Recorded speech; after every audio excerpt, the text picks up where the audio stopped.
सनाया की शादी हुई और वो अपने पति सरफराज के घर जाकर रहने लगी और अपनी शादीशुदा जिंदगी को अच्छे से चलाने लगी। लेकिन उसका पति सरफराज जब रात को आता था तो सनाया को बिना खुश किए सो जाता था, यानी उसकी जिस्मानी हरकतों को पूरा नहीं करता था और सो जाता था। इसी तरीके से समय बीतते गए और कुछ दिनों के बाद सनाया को अपने ही पड़ोस में रहने वाले एक सलीम नाम के लड़के से प्यार हो गया और फिर वो उसके साथ अपने जिस्म की आग को बुझाने लगी।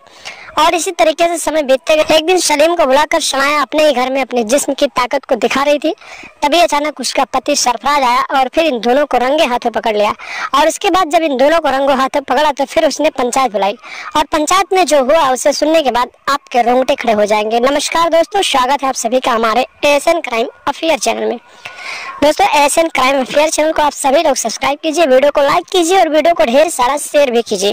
दोस्तों, ये जो कहानी है ये फिक्शनल स्टोरी है। इस स्टोरी को बनाने और सुनाने का मकसद यही है कि आप लोग ऐसी वीडियो को देखकर समाज में घट रही घटनाओं से सुरक्षित रहें, सावधान रहें, अपने परिवार को सतर्क रखें।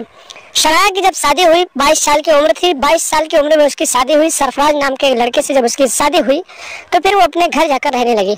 और सरफराज जो था, जिसकी उम्र लगभग 25 साल थी, जब वो उसका पति बनकर उसके घर में रहता था, यानी कि जब वो अपने ससुराल रहने लगी तो उसका पति रोज रात को जब आता था और सुहाग रात के दिन ही पहले ही शॉट में यानी कि 2 मिनट बातचीत करने के बाद वो सो गया। सनाया की जवानी उफान मार रही थी और उसकी जवानी को शांत नहीं कर पाया और 2 मिनट में ही सो गया। तो सनाया को ये बात अच्छी नहीं लगी और धीरे धीरे वो अपने पति सरफराज के उन चीजों को पाना चाहती थी जो उसे चाहिए था, यानी वो उसकी जरूरतों को पूरा नहीं कर पाता था। समय बीतते गए, 5 महीने 6 महीने बीत गए। 6 महीने बीतने के बाद सनाया जो थी अपने पति सरफराज से नाखुश रहने लगी, क्योंकि वो उसकी जवानी की आग को नहीं बुझा पाता था।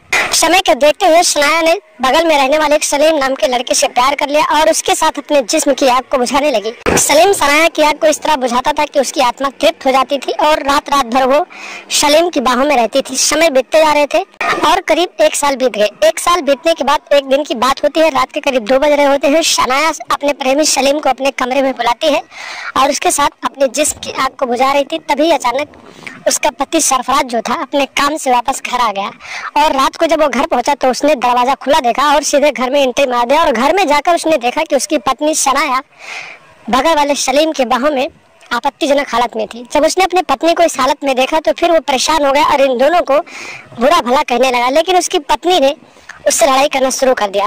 उस समय सरफराज ने बुद्धिमानी दिखाई और अपनी पत्नी को कुछ नहीं कहा और चुपचाप जाकर सो गया। जब सुबह हुई तो सरफराज ने पंचायत बुलाई और पंचायत में अपनी पत्नी और सलीम को भी बुलाया और पूछताछ होने लगी कि आखिर वो अपने पति सरफराज को धोखा क्यों दे रही है। जब सरपंच साहब ने उससे पूछताछ की तो सनाया ने पूरी बात बताई कि जब ये मेरी गर्मी को शांत नहीं कर पा रहा है तो मैं इसके साथ रहकर क्या करूंगी।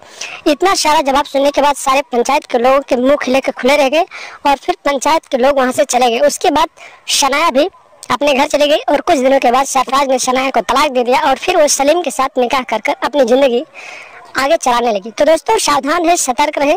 और इस वीडियो को बनाने का मकसद यही था कि आप लोग, अगर आपके साथ ऐसा हो रहा है तो आप लोग भी सावधान हो सके, अपनी पत्नी को खुश रखें, अपने परिवार को साथ में रखें और समाज में घट रही घटनाओं से सावधान है, सतर्क रहें, घर परिवार को सुरक्षित रखें और लगातार हमारे साथ बने रहें। चैनल पर अगर नए हैं तो चैनल को सब्सक्राइब कर लें और हमेशा देखते रहें एएसएन क्राइम अफेयर।